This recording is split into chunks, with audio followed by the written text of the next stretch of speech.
제가 기도했듯이 여러분들의 마음과 영혼의 상태는 어떠하나요? 여러분들의 감사 지수는 100으로 보면은 어느 정도일까요?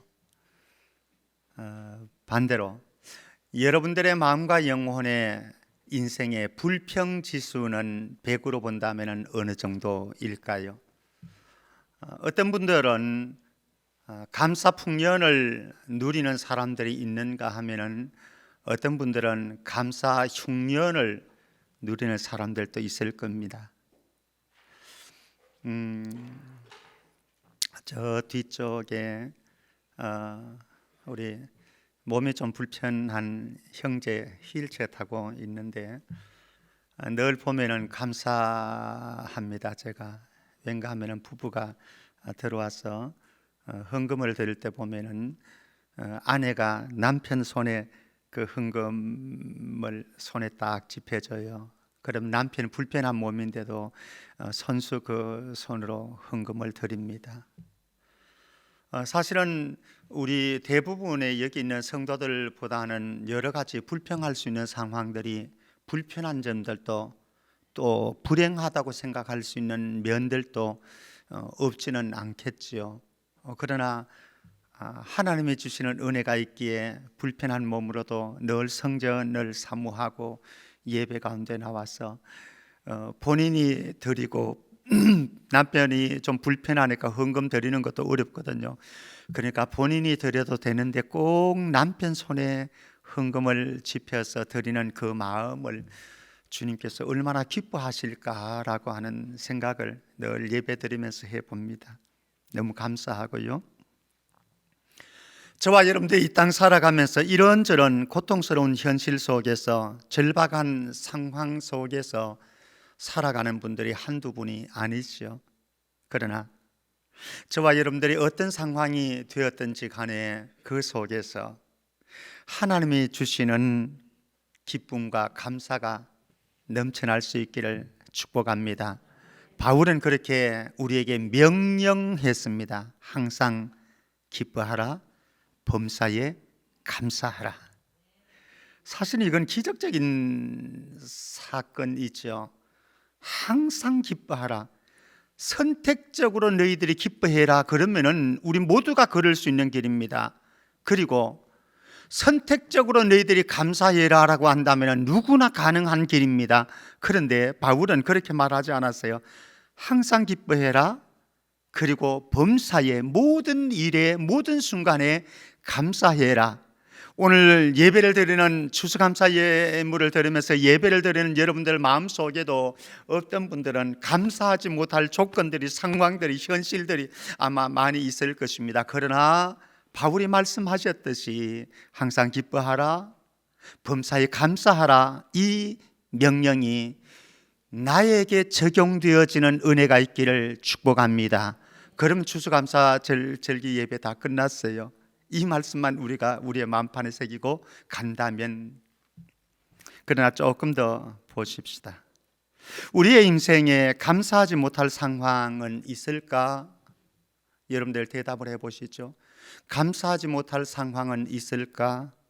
그리고 사실은 정작 어떻게 보면 우리의 인생의 진정한 문제는 감사하지 않는 마음, 제가 표현을 감사하지 않는 마음이라고 제가 표현했습니다. 않는이라고 하는 건 나의 선택입니다. 감사하지 않는 마음만 있을 뿐이 아닌가라는 겁니다. 자, 그러기 위해서 우리는 다윗을 한번 찾아가 보겠습니다. 오늘 본 시편 57편은요 사무엘하상 22장, 사무엘하 22장 내지는 24장. 무슨 배경인가 하면은요, 바울이 사울에게 쫓겨서 블레셋까지 망명길 도망을 가지 않습니까?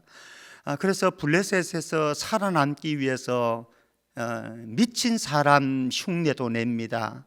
그럼에도 불구하고 거기에서 생명의 위협을 느낍니다. 그래서 다시 이스라엘 팔레스타인 땅으로 유대 광야로 갑니다. 유대 광야에 가서 아둘람 동굴에 들어가기도 하고 엔게디 동굴에 들어가기도 하는데 이것이 아둘람 동굴에서 지은 시인지 엔게디 동굴에서 지은 시인지는 정확하지는 않습니다. 어떤 주석가는 아둘람 동굴에서 지은 시이다, 또 어떤 사람은 엔게디 동굴에서 지은 시이다 라고 하는데, 분명한 사실은 무엇인가 하면 오늘 표제에 보면 다윗이 사울을 피하여 굴에 있던 때에 지은 시이다 이렇게 표현하거든요. 그러니까 유대 광야 아둘람 동굴 내지는 이 엔게디 동굴에서 지은 시이다. 그때 사울이 동굴 속으로 들어오지 않았습니까? 그때에 지은 시이다. 이런 배경을 두고서 우리가 좀 생각을 해 보십시다. 자, 이 다윗의 상황이 어떤 상황이었느냐? 너무너무 고통스럽고 절박한 상황이었던 거죠. 그런 고통스럽고 절박한 상황을 몇 가지로 좀 묘사를 해주는데 한번 보십시다. 3절 말씀에 보면은 그가 하늘에서 보내사 나를 삼키려는 자의 비방에서 나를 구원하실지라 이렇게 말씀합니다. 바울이 지금 어떤 인생의 현실 가운데 있는가 하면은 바울을 삼키려고 하는 자가 계속해서 비방을 하는 상황입니다. 삼키려는 자, 그리고 비방을 하고 있습니다. 심상치 않습니다. 사실 저와 여러분들이 인생을 살아가는 동안 어려운 일들이 한두 가지겠습니까? 그런데 무엇보다 큰 어려움은, 힘겨운 어려움은 아마 사람들과의 관계라고 생각을 합니다. 저와 여러분들이 살아가는 동안 고통스러운 일들은 참 많이 있습니다만은 그 고통스러운 일들 가운데 큰 고통은 무엇인가 하면은 사람으로 받는 고통일 것입니다. 아마 어쩌면은 여기에 앉아 있는 지금 여러분들의 현실이기도 할 것입니다. 더더구나 누군가가 나에게 비방의 화살을 쏘아붙인다라고 그럴 때에, 이런저런 험담을 한다라고 그럴 때에는 정말로 힘겹지요. 혹시 여러분들 주변에서, 직장에서, 또 이웃 관계 속에서 주변의 사람들로부터 이런저런 비방과 모함과 험담을 당한다고 한다면은 비결 두 가지.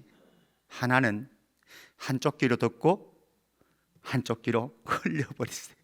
그래야 살을 수 있습니다. 안 그럼요, 여러분들이 험담 또 비방 이런 모함하는 소리들, 이런 거 여러분들이 다 듣고 여기에 가슴에 마음에 차곡차곡 쌓아두면 여러분들이 폭발해 죽습니다. 그래서 한쪽으로 듣고 한쪽 귀로 그냥 흘려버려야 내가 살 수 있어요. 근데 그것보다 더 중요한 것이 있어요. 무엇입니까? 여러분들의 답답한 마음을, 속상한 마음을 하나님 앞에 가지고 나가서 하나님 앞에 호소할 수 있기를 바랍니다. 그럼 하나님께서 여러분들의 심장을 터지지 않게 만들어 줄 겁니다.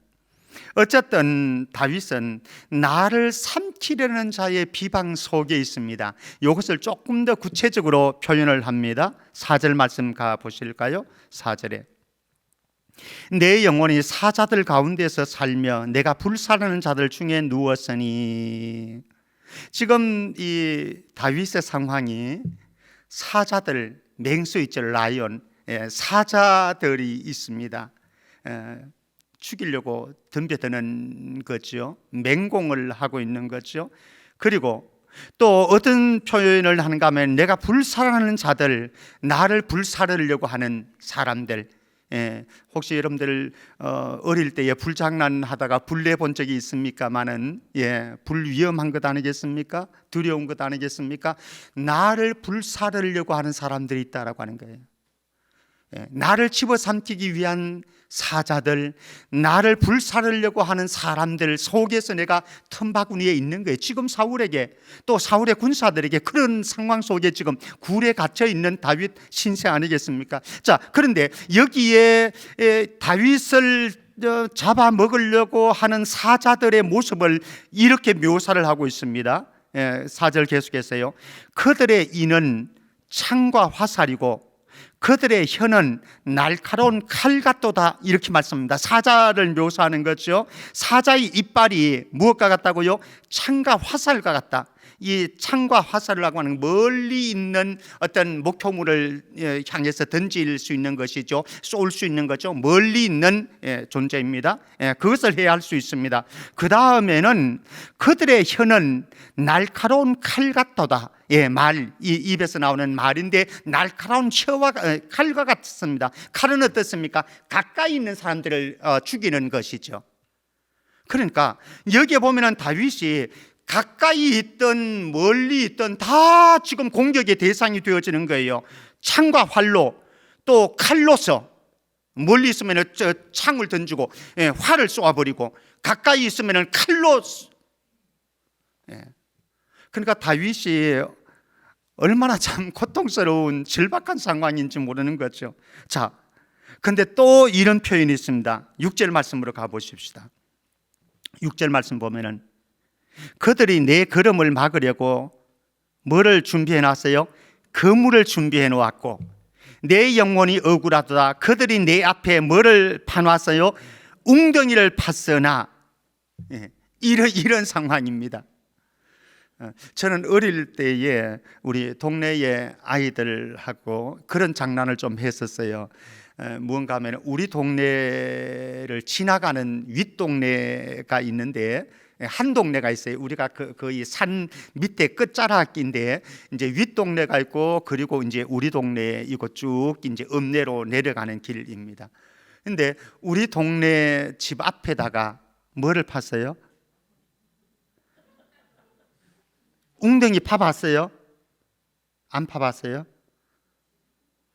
찬양대는 다 착하고 나는 좀 나쁜 사람이고 악한 사람이네. 저는 파봤거든요. 친구들하고, 내 혼자는 안 했고 친구들하고 파가지고 어떻게 하는지 아세요? 거기다가, 죄송합니다마는 거기다가 뭐 못 넣을 거를 넣죠. 그리고 어떻게 하나요? 살짝 흙을 덮어버리죠. 그게 숨기려고 지푸라기 같은 것도 갖다 놓고 돌도 살짝 올려놓고, 왜? 사냥하기 위해서 올라가는 윗동네 아이들. 지금 다윗이 그런 상황이에요. 사냥꾼이 그물을 만들어 두었고요, 그리고 또 웅덩이를 파놓았습니다. 왜? 웅덩이에 빠지라고. 웅덩이가 제가 팠던 웅덩이하고는 다르겠죠. 이 사냥꾼의 웅덩이는 다르겠죠, 그죠? 이거는 완전히 집어삼키기 위한, 저는 뭐 해봐야 좀 빠떼내는 정도밖에 안 되는 웅덩이고, 그러니까 차원이 다른 웅덩이입니다. 그런데 아마 저와 여러분들이 살아가면서도 사실 우리는 그런 경험하지 않습니까? 나를 삼키는 자의 비방을 우리는 수없이 듣게 되고요, 그리고 사자들이 공격하는 맹공을 당하기도 하고, 때로는 그들이 불살라가지고 나를 삼키려고 하는 이런 지경에도 빠져보고요, 때로는 사냥꾼이 위협하는데 때로는 그물을 쳐놓고 때로는 웅덩이를 파놓고 우리를 기다리고 있는 그런 때도 있습니다. 그런데 중요한 것은 여기 인생의 반전도 있고 인생의 역전도 있다라고 하는 겁니다. 6절 말씀 다시 한번 제가 보겠습니다. 그들이 내 걸음을 막으려고 그들을 준비하였으니, 그물을 준비하였으니 내 영혼이 억울하다. 너무 억울해요. 아마 여러분들 억울한 상황 당해본 적이 있을 거예요. 너무 억울한데 그들이 내 앞에 웅덩이를 팠으나, 중요한 건 이겁니다. 자기들이 그 중에 빠졌도다. 나를 빠뜨리기 위해서 웅덩이를 팠는데 어떻게 된다고요? 자기들이 빠지게 되어지는 이런 반전과 역전도 일어나더라라고 하는. 혹시 여러분들 주변에서 여러분들을 집어삼키려고 비방을 하는 사람들이 있고, 사자들이 공격을 하고 불사르는 자들이 불을 지르려고 하고, 사냥꾼이 거물을 치고 웅덩이를 판다고 생각되어서 너무 억울해하지 말고, 너무 속상해하지 말고, 너무 분노하지 마시기 바랍니다. 정말로 하나님이 살아계시다고 한다면 하나님께서 여러분들에게 역전을 만들어 주실 것이고 반전을 만들어 주실 줄 믿습니다. 그 신앙 아니겠습니까? 자, 이런 상황이 되었을 때에 저와 여러분들은 불안하고 초조하고 답답하겠지요. 별의별 감정도 다 들어올 겁니다. 그런데 다윗은 어떻게 했는지 한번 만나보시겠습니까? 9절 말씀입니다. 우리 같이 한번 읽어보십시다. 위대합니다.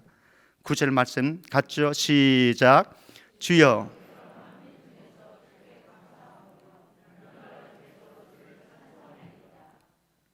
좋은 환경이 아니니까요. 근데 보십시오. 이렇게 답답하고 절박한 현실입니다마는 그 속에 주여 내가 만민 중에서 주께 뭐하고 감사하오며 문 나라 중에서 주를 어떻게 찬송하리이다. 이게 믿음의 사람들, 믿음의 세계가 아니겠습니까?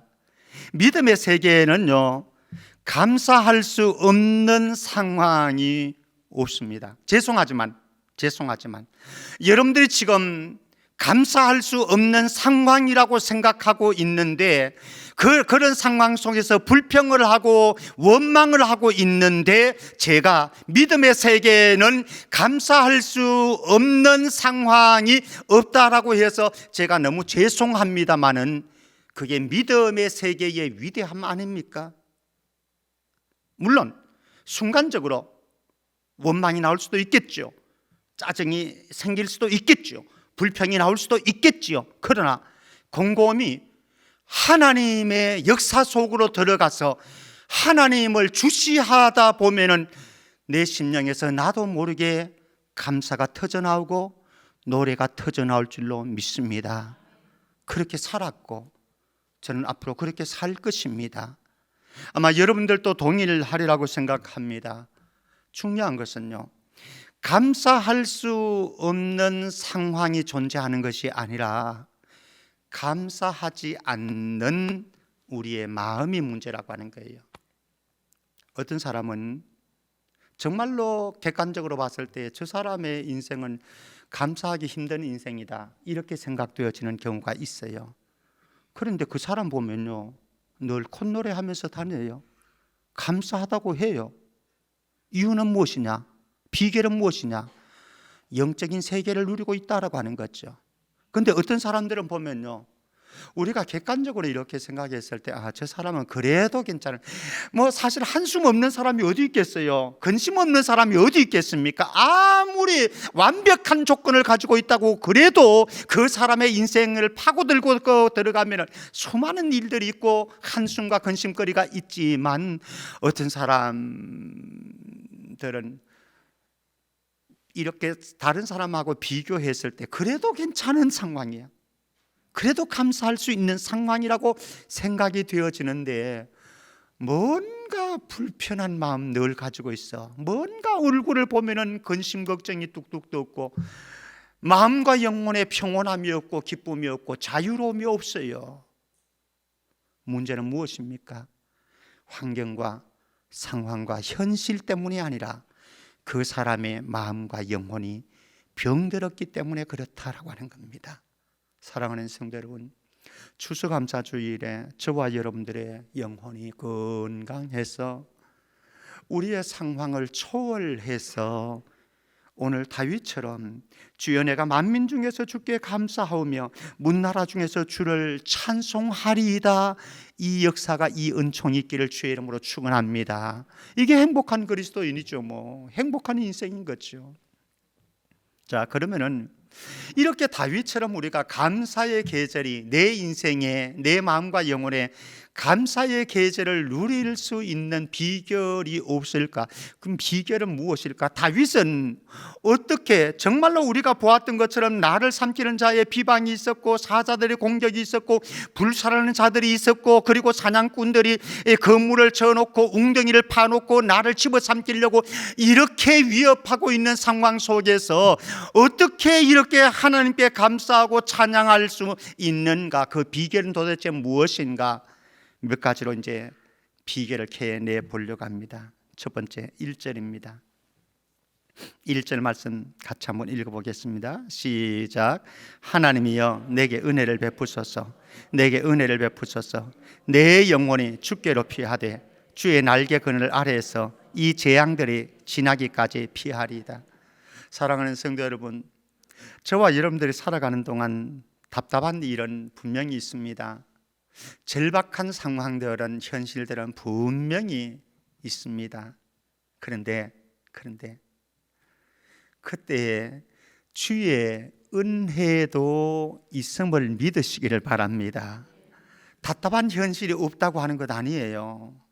이 시간도 여기에 앉아있는 많은 분들이 답답하고 절박한 상황 속에 있거든요. 그런데 우리가 61년 살아오고 70년 살아오고 80년 살아오면서 우리 살아왔던 인생 길들을 한번 되돌아보면은 지금까지 지내온 곳 뭐라고요?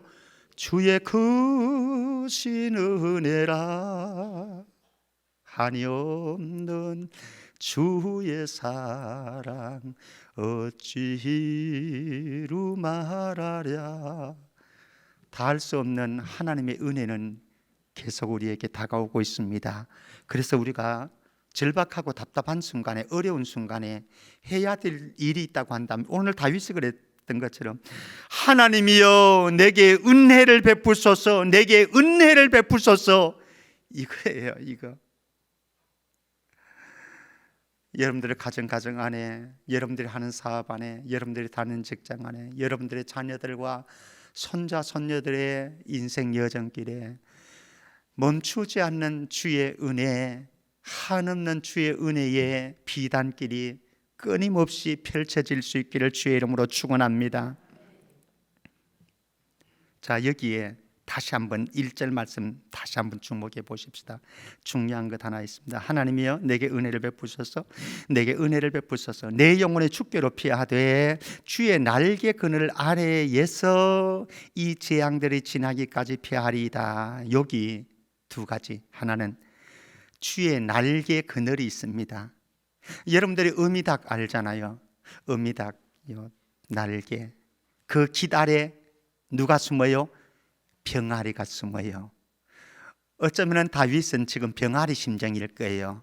그래서 엄마의 날개 깃을 지금 파고 들어갑니다. 이곳이 피난처고 보호처고 안식처. 저와 여러분들이 살아가는 동안에도 중요한 것은 무엇입니까? 우리 어미닭처럼 주의 날개 깃 아래 병아리와 같은 저와 여러분들이 파고들어서 그곳에서 주의 은혜의 날개 아래서 안식 얻고 보호받고 피난처가 되어지기를 축복합니다. 근데 여기 또 하나 주목할 사실 또 하나 있습니다. 1절 말씀 다시, 주의 날개 그늘 아래에서 이 재앙들이 어떻게? 지나기까지 피하리이다. 여러분들이 지금 당하고 있는 재앙들, 어려움들, 시련들, 고난들이 있습니까? 따라해 봅니다. 다 지나갑니다. 다 지나가요. 다 지나가요. 지나기까지 우리는 어디 있으면 된다고요? 날개 그늘 아래 그 길로 파고들면 되는 거예요. 이게 주의 은혜입니다. 자, 두 번째, 하나님의 은혜가 있기에 우리는 감사의 계절을 누릴 수가 있고, 두 번째는 2절 말씀 보십시다. 2절 말씀 같이 한번 읽어볼까요? 2절 말씀 같이 시작. 내가 지존하신 하나님께 부르짖으며 곧 나를 위하여 모든 것을 이루시는 하나님께로다. 다윗은 이런 상황 속에서 자기의 생명을 해하려고 하는 사울을 향해서요, 맞대면하면서 싸우려고 하지 않았어요. 여러분들이 잘 알듯이 죽일 수 있는 기회들도 있었잖아요. 근데 그렇게 하지 않았어요. 맞서서 싸우기보다는 어떻게 했는가 하면 지존하신 하나님께 부르짖었어요. 저와 여러분들이 살아가면서 어려운 일이 닥치고 고통이 다가오고 힘겨운 일들이 닥쳐올 때요, 중요한 것 세 가지 말씀드립니다. 첫 번째는 그때 하나님을 생각하십시오. 누구를 생각하라고요? 하나님을 생각하라고요. 사울을 생각하지 말고요, 나를 해하려고 하는, 불살으려고 하는 그 사람 생각하지 말고 하나님만 생각하는 겁니다. 두 번째, 하늘에 계신 지극히 높으신 하나님께 부르짖을 수 있기를 바랍니다. 세 번째, 내가 하나님께 부르짖을 때에 하나님은 어떤 분이신가? 나를 위하여 모든 것을 이루시는 하나님이다라고 하는 사실을 신뢰하시기를 바랍니다. 이분을 신뢰하면은 나를 위해서 모든 것을 만들어 가시고 이루어 가시는 하나님이 존재한다고 하는 거예요. 그러니까 기도할 수 있는 거죠. 그래서 우리가 어렵고 힘겹고 고달프고 막막한 순간이 있을지라도 하나님께 부르실 수 있기 때문에, 기도할 수 있기 때문에 감사가 저와 여러분들의 마음과 영혼을 덮을 수 있는 줄 믿습니다. 세 번째, 7절 말씀 가보십시다. 7절 말씀 같이 한번 읽습니다. 시작. 하나님이여, 내 마음이 확정되었고 내 마음이 확정되어 싸우니 내가 노래하고 내가 찬송하리이다. 어렵고 답답한 일들이, 사건이 터지면은요, 우리의 마음이 흔들리기 시작합니다. 여러분들 많이 경험해 보셨죠? 불안해지고요, 염려의 폭풍이 몰려오고요, 초조해지고요, 다급해지고요, 당혹스러워지고 답답해집니다. 때로는 분노가 치밀어 오릅니다. 화가 치밀어 오릅니다. 이게 우리네 마음이라고. 우리네 마음은 이렇게 약해요. 우리의 현실과 환경과 상황 앞에서 여지없이 요동됩니다마는 다윗은 고백합니다. 하나님이여, 내 마음이 확정되었습니다. 내 마음이 확정되었습니다. 그래서 내가 노래하고 내가 찬송하겠습니다. 사랑하는 성도 여러분, 어려운 일들, 답답한 일들, 힘겨운 일들이 다가올 때에 여러분들의 마음을 잘 지킬 수 있기를 바랍니다. 그리고 확정하십시다. 정하십시다. 다니엘이 뜻을 정했던 것처럼 우리도 뜻을 정하십시다. 무엇이라고? 나에게 다가온 모든 현실과 환경 속에서 나는 노래하고 나는 찬송하겠습니다. 위대하지 않습니까? 어려운 일 없다고 하는 것도 아닙니다. 힘겨운 일 없다고 하는 것도 아닙니다. 그러나 그 속에서도 나는 마음을 정했습니다. 무엇을요? 주를 찬송하기로, 주를 경배하기로, 그리고 주께 노래하기로. 사랑하는 성도 여러분, 여러분들을 흔들려고 다가오는 모든 환경과 시련들과 인생의 폭풍들 앞에서, 그리고 심지어는 여러분들을 넘어뜨리려고 하는 사단의 수없는 유혹 속에서 여러분들의 마음을 굳게 결단하고 확정할 수 있기를 주의 이름으로 축복합니다. 5절 말씀 보십시다. 네 번째입니다. 우리가 감사의 계절을 불러올 수 있는 또 하나의 이유입니다. 5절 말씀 같이 한번 읽습니다. 시작. 하나님이여, 주는 하늘 위에 높이 들리시며 주의 영광이 온 세계 위에 높아지기를 원하나이다. 11절도 동일한 후령구인데요, 제가 읽습니다. 그냥 동일합니다. 하나님이여, 주는 하늘 위에 높이 들리시며 주의 영광이 온 세계 위에 높아지기를 원합니다. 다윗의 고백입니다. 사실 다윗은 지금 너무 힘겹습니다. 그런데 다윗은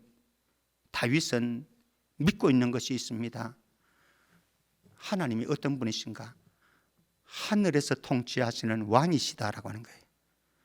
하늘에서 통치하시는 왕이신데 그분의 통치가 이 땅에, 내 마음에, 내 환경에 임하기를 원합니다. 이렇게 노래하고 있는 거예요. 사랑하는 성도 여러분, 별의별 일들 다 겪지요. 그러나 하나님이 우리의 왕이시고 예수 그리스도가 우리의 왕이신 줄 믿습니다. 그분이 하늘에서 통치하고 계십니다. 그리고 우리는 하나님의 통치권 안에 들어가면 되는 거예요. 중요한 것은 무엇인가 하면요, 저와 여러분들의 어떤 인생의 지향점을 정하십시다.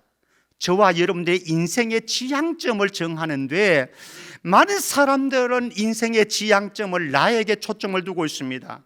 나의 편리함, 나의 기쁨, 나의 평안, 나의 행복, 이런 나에게 초점이 기울여져 있습니다만은 다윗은 그렇지 않습니다. 다시 한번 제가 보겠습니다. 5절 말씀입니다. 하나님이여, 주는 하늘 위에 높이 들리시기를 원합니다. 주의 영광이 온 세계 위에 높아지기를 원합니다. 이것밖에 없습니다. 사랑하는 성도 여러분, 저와 여러분이 어떤 상황, 어떤 현실에 있을지라도 우리의 인생의 지향점을 바로 정하십시다. 하나님, 이 일을 통해서도, 이 상황을 통해서도, 이 현실을 통해서도 주님이 높아지기를 원합니다.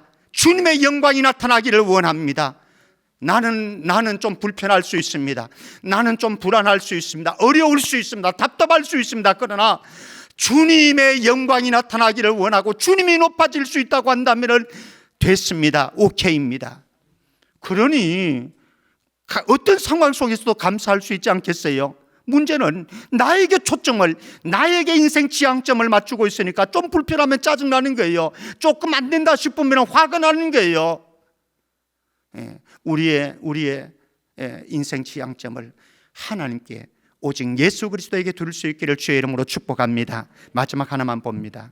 8절 말씀 봅니다. 8절 같이 읽습니다. 시작. 내 영광아 깰지어다. 비파야 수구마 깰지어다. 내가 새벽을 깨우리로다. 사랑하는 성도 여러분, 이 시간 저와 여러분들이 추수감사주일 2부 예배를 드리면서, 아침 오전 예배를 드리면서 저와 여러분들의 영혼의 잠을 깨울 수 있기를 축복합니다. 내 영혼의 잠이 깨야 감사의 계절이 회복되게 돼요. 여러분들의 영혼이 잠자는 동안 병들게 되어지면 절대로 감사할 수 없습니다. 그러나 영혼을 깨우시기를 바랍니다. 그리고 이 시간, 우리가 예배하는 이 시간, 비파야 수구마 깰지어다. 우리의 입술이 깨어나고 여긴 3부 예배는 악기가 있는데 악기를 깨우면서 우리 모든 것을 깨워서 아침에 노래를 깨울 수 있기를 바랍니다. 저는 여러분들 오늘 나가면서 여러분들 입술에서, 여러분들의 마음과 영혼에서 노래가 흥얼거려지는 은혜가 있기를 바랍니다. 그리고 우리가 아침 새벽, 오늘 새벽을 깨우리라다 말씀하고 있지 않습니까? 여러분들 영혼 속에서 아침을 깨우고 새벽을 깨워서 하나님과 함께 동행하는 인생 걸어갈 수 있기를 바랍니다. 그렇죠? 어려운 일들 있죠. 시련은 여전히 보이죠. 눈에 보이죠. 그러나 아침길 걸어가면서 새벽을 창문을 열면서 우리가 내 영혼을 깨워서, 내 모든 자본들을 깨워서, 그리고 그분을 찬양으로 노래할 수 있다고 한다면 그 사람은 하루가 행복한 하루, 감사와 기쁨이 충만한 하루가 되어질 줄 믿습니다. 말씀 맺겠습니다. 사랑하는 성도 여러분, 오늘 여기에 예배드리지만은 이런저런 복잡한 마음들, 생각들 많이 있을 것입니다. 그러나 우리가 전능하신 하나님의 날개 기다려 거한다고 하는 사실, 전능하신 하나님의 손길은 여전히 여러분들과 함께 하신다고 하는 이 사실 때문에 감사를 불러올 수 있기를 축복합니다. 여러분들 같은 하늘인데요, 어떤 하늘은 먹구름을 잔뜩 품고 있습니다. 어떤 하늘은 뭉게구름을 잔뜩 품고 있습니다. 여러분들 어떤 하늘이 되실래요? 같은 마음인데요, 어떤 마음에는 감사가 풍년입니다. 어떤 마음에는 불평과 원망이 풍년입니다. 어떤 마음 가지고 사실래요? 저와 여러분들의 상황은, 현실은 그럴지라도 우리는 오직 믿음으로 사는 자이기에 우리의 왕 예수 그리스도, 우리의 대장 예수 그리스도께서 여러분들과 함께 하시기에 한 주간 예수님 때문에 감사할 수 있는 복된 한 주간, 아니 우리의 나그네 인생길 다 살아갈 수 있기를 주의 이름으로 축원합니다.